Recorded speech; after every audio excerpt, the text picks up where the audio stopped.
Ο άνθρωπος, η διαφορά του από τα υπόλοιπα ζώα στον πλανήτη είναι το γεγονός ότι είναι εγκατεστημένος σε πατρίδες. Δεν είναι νομάς. Έτσι. Λοιπόν, και αυτό διαφέρει από τα φύκια και από τα ψάρια και από τα ζώα. Αυτή είναι η μεγάλη του διαφορά. Ότι εγκαταστάθηκε κάπου και έγραψε την ιστορία του. Την ιστορία των πατεράδων του, των προγόνων του, την ιστορία και τις παραδόσεις ενός ολόκληρου λαού που παλεύει για την ελευθερία με τον τρόπο του, που αυτός είναι ο ιδιαίτερος τρόπος που διαμορφώνει τη μεγάλη ποικιλία του ανθρώπινου γένους, που χωρίς αυτή εξέλιξη η πρόοδος δεν μπορεί να υπάρξει. Έτσι λοιπόν είμαστε πατριώτες, όχι εθνικιστές, πατριώτες. Και είμαστε πατριώτες γιατί γνωρίζουμε ότι χωρίς πατρίδα δεν μπορεί να υπάρξει καμιά κοινωνική και πολιτική κατάκτηση προς όφελος της μεγάλης πλειοψηφίας του λαού.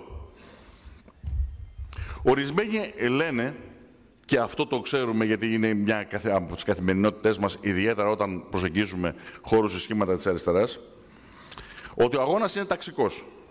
Εγώ προσωπικά δεν διαφωνώ. Μόνο που ο ταξικός αγώνας του κεφαλαίου, των χρηματογορών και του πολιτικού τους προσωπικού είναι για να κατεδαφίσουν τα συγκροτημένα κράτη που οι λαοί μπορούν να χρησιμοποιήσουν για να αμυνθούν και να κερδίσουν την πολιτική και κοινωνική τους χειραφέτηση. Και επομένως ο δικός τους ταξικός αγώνας δεν έχει καμία σχέση με εθνικές ή διεκδικήσεις ή πατριωτικά καθήκοντα που μπορεί να συζητάμε οτιδήποτε. Αντίθετα, ο ταξικός αγώνας των εργατών, των εργαζομένων, της μεγάλης πλειοψηφίας των λαϊκών στρωμάτων που ζουν από τη δουλειά τους, είναι πρώτα και κύρια η διεκδίκηση της πατρίδας τους για τον εαυτό τους. Και με αυτή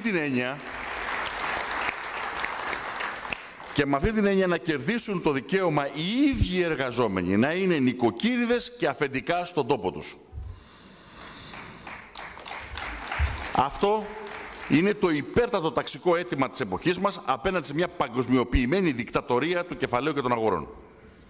Γιατί το λέμε αυτό? Γιατί για εμάς ο αγώνας για εθνική απελευθέρωση και για κοινωνική χειραφέτηση πάνε μαζί, χέρι με χέρι. Δεν είναι κάτι το διαφορετικό.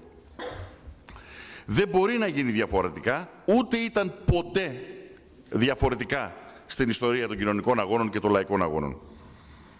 Όποιος διαχωρίζει το ταξικό από το εθνικό, το πατριωτικό, ιδίως σήμερα, κάνει το πρώτο αποφασιστικό βήμα, ακόμα και όταν δεν το καταλαβαίνει ο ίδιος, για να περάσει με τη μεριά του κεφαλαίου, των χρηματαγορών και των πολιτικών ολοκληρώσεών του. Κάνει το πρώτο αποφασιστικό βήμα για να συνθηκολογήσει με τον ολοκληρωτισμό των αγορών, όπως εκφράζονται σήμερα μέσα από τα υπερεθνικά απολυταρχικά μορφώματα, όπως είναι το ευρώ και η Ευρωπαϊκή Ένωση.